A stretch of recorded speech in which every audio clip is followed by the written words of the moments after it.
Let's take a look at the best and worst picks from our first head-to-head points mock draft. We'll do that up next on Fantasy Baseball Today in 5.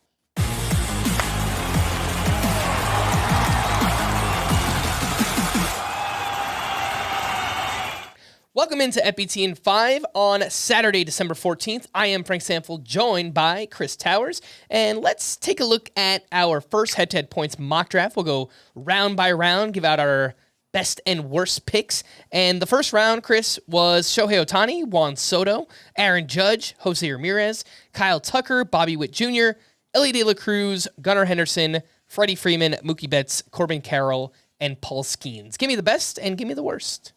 It's hard to have a best pick in the first round. They're all pretty good. Bobby Witt falling to 6th worked out really well for Scott. It's not like, I don't want to give Scott too much credit, right? Let it go into his head. Like he made the pick that fell to him. He made the obvious pick. I think worst pick is a little more interesting. You want me to tell the worst pick? Yeah. All right. You might think I'm going to say Freddie Freeman, who went 9th overall here. His ADP is usually closer to 20. He averaged 604 points in this format from 2021 to 2023. Last year, a little bit of a down year, but it's not like he was bad. So I don't really have a big problem with that one. It's not a great pick, but I think the Paul Skeens pick at number 12 overall is worse. And look, that's where he's probably going to go in a lot of roto leagues, especially. And I think you can make the case for it, right? If he's the best source of ERA and WHIP, and he strikes out 12 per 9 innings over 170 innings, like 180 innings maybe, I think that's probably going to be worth a first-round pick in a roto league.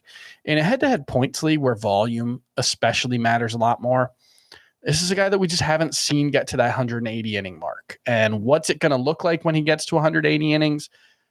I suspect it'll be very good, but I've seen Tarek Skubal do it. You know, I've seen Tarek Skubal be a 600-point player in this format. I've seen Zach Wheeler be a 580-point player in this format, I think is his career high. So it's actually 611 last year. So that's where in this format, especially, I can't get on board with Paul Skeens as the number 1 SP generally, but especially not in a head-to-head points league. Let's move into round 2, where we saw Julio Rodriguez, Tarek Skubal, Fernando Tatis, Francisco Lindor, Yordan Alvarez, Ronald Acuna, Vlad Jr., Matt Olson, Bryce Harper, Jackson Chourio, Zach Wheeler, and Rafael Devers. Chris, who stands out here the best and the worst pick of round 2? I think Wheeler's the best pick. He has been a consistent 500-plus point guy over the past 4 seasons, 582 in 2021, 611 in 2024. He has surprisingly become like the preeminent workhorse in baseball, and that matters a lot in a head-to-head points league. So I think Wheeler at the end of the second round is great. Who are you looking at for the worst pick here in round 2? There are a few, I think, a little surprising picks in a points league sense. On December 12th, 2024, I have to say it's Ronald Acuna. And that's only because I just don't know when he's going to be back. And there have been, if you compare the timeline to the last time he tore his ACL, he should be back on opening day. That's kind of the assumption we had been making for a long time. Mark Bowman, I think of MLB.com, who is their Braves beat writer, there's been a lot of he might miss the first 2 months talk for Ronald Acuna.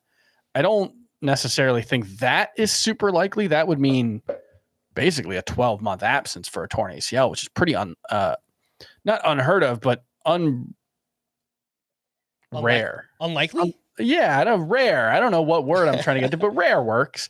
You usually see a much quicker, 8 to 9 month recovery from that in baseball. So I can't say it won't happen that way, but given what we know right now, middle of the second round, just probably a little too rich. All right, into round 3, we see Corbin Burns, Ketel Marte, Trey Turner, Cole Reagans, Logan Gilbert, Jarren Duran, Jazz Chisholm, Austin Riley, Jackson Merrill, Manny Machado, Ryan Helsley, and Jacob deGrom. Who do you think is the best pick here in round 3? Some really good picks here. Jarren Duran fell way too far. I don't expect him to repeat what he did last season, but he was a 557-point player. So stop choosing Scott's picks. Come on, Chris. I'm sorry. I will say something bad about Scott White at some point. Unfortunately, he did not make the worst pick in this round. That was probably either the 11th or 12th picks, which is, weird things can happen on the ends of the rounds. But Ryan Helsley and Jacob deGrom in this format, especially, I can see it in a roto in both cases, but not in head-to-head points.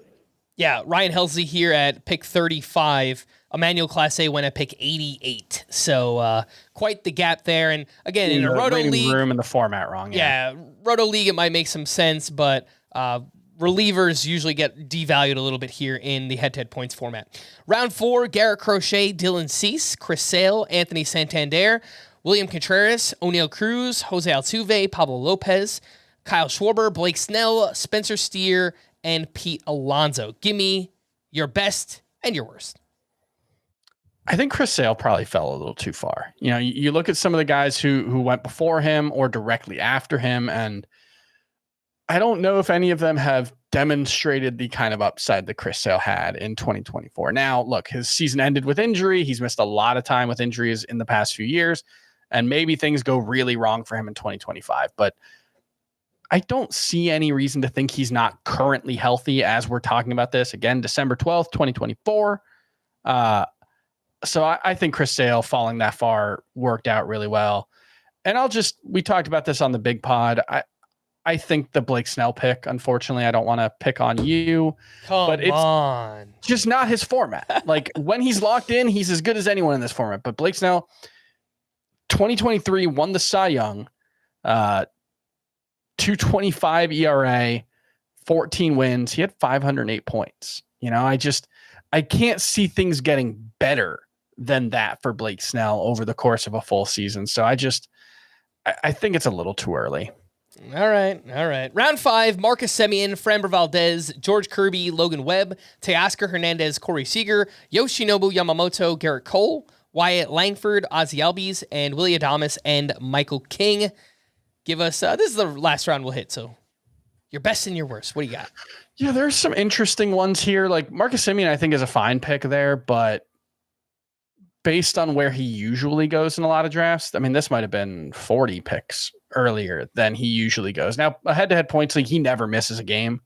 I think he missed like 3 games last year, and it was his first time missing any time in a while. So, like, you can make that case for Marcus Semien in a points league, but I think given the value, given what you had to pass up, given his age and uncertainty, I don't love that pick, even though if he ends up going there more often, it might be fine.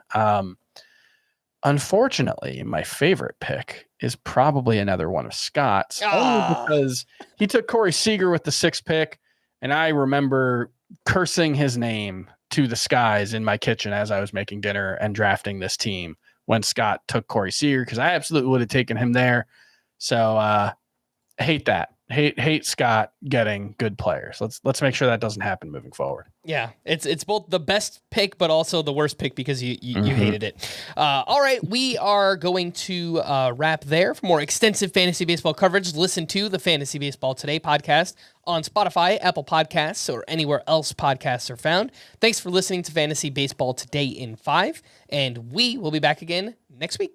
Bye-bye.